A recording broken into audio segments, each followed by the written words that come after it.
عزیزان محترم وجہ کیا ہے؟ شعور، اور خاص طور پہ جوانوں کا. جوان مولا متقیان حضرت علی ابن ابی طالب علیہ الصلوۃ والسلام، اللہم صلی علی محمد. امام نے اپنے فرزند امام حسن مجتبیٰ علیہ السلام سے فرمایا نا کہ جوان کا جو دل ہے نا وہ اس زمین کی مانند ہے کہ جس پر ہل چلایا جاتا ہے، نرم ہے، یعنی جو بوگے وہی نکلے گا. اب ظاہر ہے جوان ہی ٹارگٹ ہے دشمن کا. اب دشمن کون ہے پہلے تو یہ بتاؤ.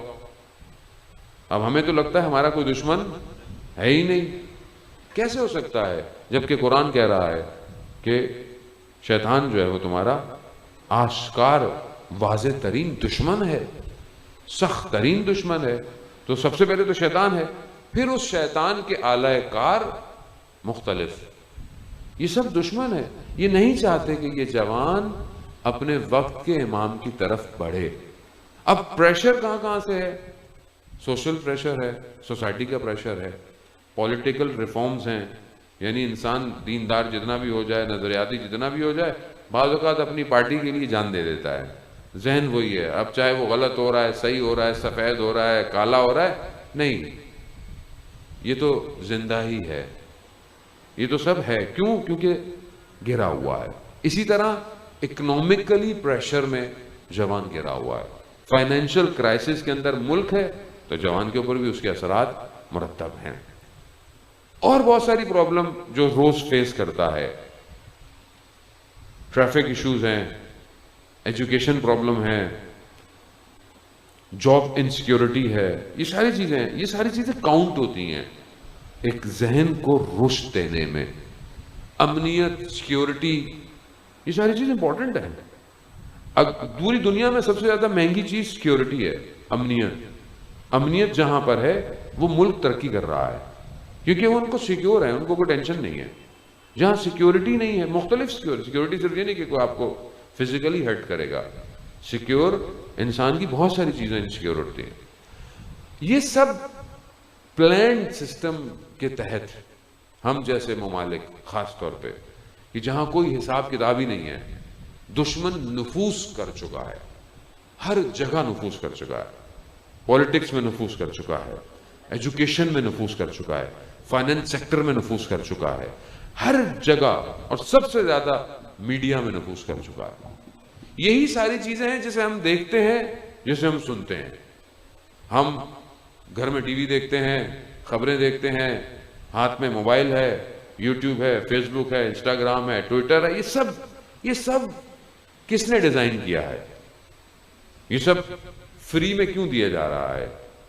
یہ موبائل کمپنیاں انٹرنیٹ ٹھیک ٹھاک internet free, download free, رات کو فون کرنا فری.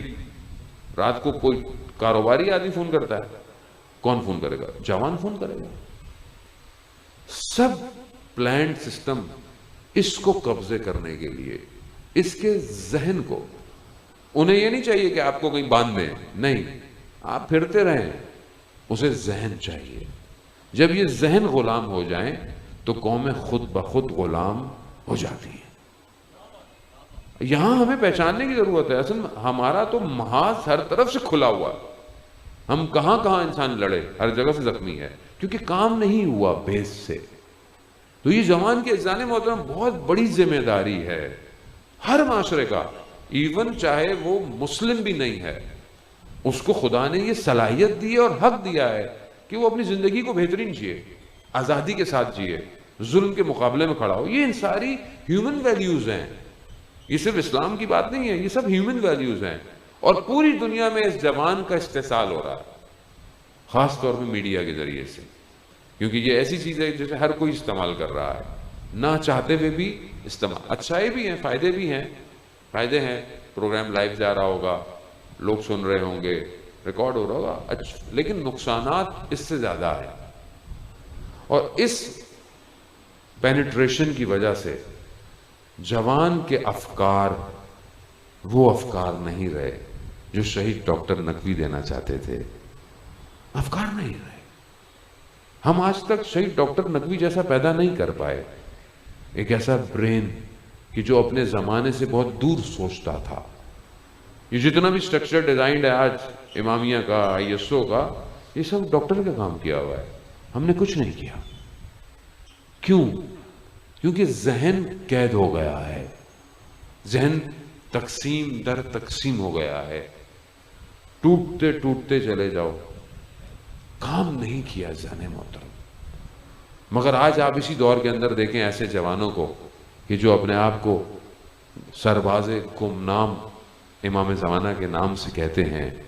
وہ جوان کہ جو ہواؤں میں اڑتے ہوئے ایسے ڈرون کہ جو دنیا میں 2 3 4 ہیں خالی, جو کسی ریڈار میں نہیں آتے, اس کو بھی اتار رہے ہیں. وہ آبدوزیں جو پانی کی تہوں میں چلتی ہیں مگر کسی ریڈار میں نہیں آتی, ان کو بھی انہوں نے پانی سے باہر نکال دیا کہ کہاں جا رہے ہو, باہر آؤ. کیسے؟ یہ کون سا جوان ہے؟ یہ جوان الہی جوان ہے.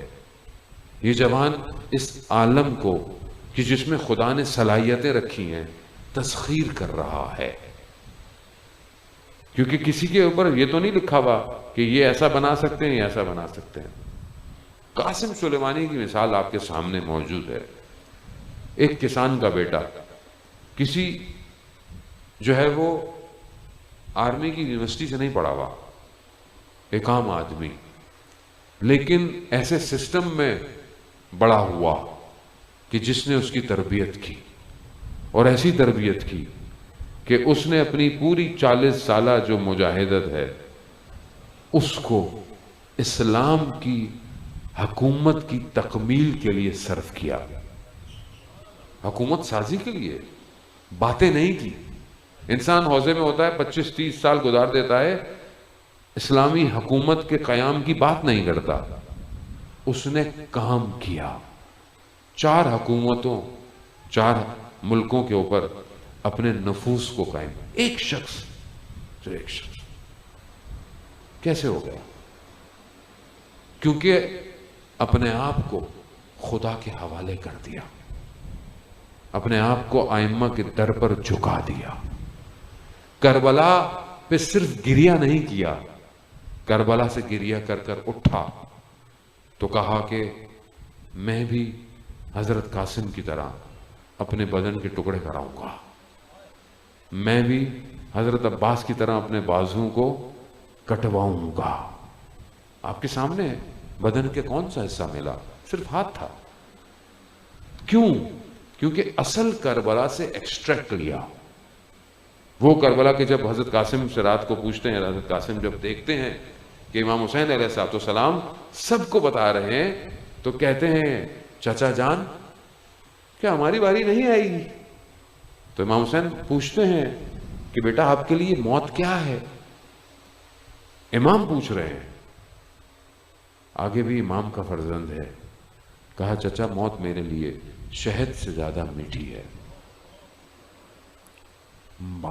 معرفت یعنی موت شہد سے زیادہ میٹھی ہے. اب یہ کمال ہے عزیزان موت. یہ اسے لے کر مجلس سے اٹھا اور حرموں کی حفاظت کرتا رہا. ہماری مجلسیں ایسی نہیں ہوتی ہم لے کے کیا اٹھیں. ہماری مجلسوں میں ہمیں کچھ اور دے رہے ہیں. ہمارا جوان آج تک مجلس سے اٹھ کے یہ نہیں کہتا کہ میں حضرت علی اکبر بننا چاہتا ہوں. مجھے تو نہیں پتا, شاید آپ اگر کسی جوان کو جانتے ہو تو آپ خود بتائیں. اتنی مجلسیں ہو گئی, انسان جوان ہو گیا نا, اچھی خاصی ایج ہے. آپ لوگ جو بیٹھے ہوئے ہیں کم از کم جب سے بلوغ آیا ہے اس کے بعد سے لے کے 5 سال تو مجلسیں سنی ہوں گی. 5 سال میں ہر سال میں 100 مجلسیں, 100 نہیں چلے 10 تو سنی ہوں گی. 50 مجلسیں اٹھنے کے بعد بھی ذہن یہ نہیں بن پا رہا. رشد بھی کر رہے ہیں, سب سمجھ میں آ رہا ہے, لیکن یہ نہیں کہتے کہ میں حضرت علی اکبر بن جاؤں. بھائی ان جیسے تو نہیں ہو سکتے, ان کے راستے پہ تو چل سکتا ہوں. کیسے چلیں؟ وہ جملہ حضرت علی اکبر کا کہ جہاں حضرت علی اکبر علیہ السلام فرماتے ہیں کہ بابا کیا فرق پڑتا ہے ہم موت پہ جا پڑے یا موت ہم پہ آ پڑے, کیا فرق پڑتا ہے؟ یعنی موت ہے کیا؟ ٹرانزیشن ہے, انتقال ہے. موت شکست نہیں دے سکتی انسان کے ارادوں کو. ارادے مضبوط ہوں تو راستے ایسے بنتے ہیں کہ انسان دنیا سے جانے کے بعد بھی ان کی طرح حکومت کر رہا ہوتا ہے، ہمیں انتخاب کرتا ہے. اذان کی حرمت کی خاطر خاموش صلوات بھیج دے محمد والے محمد.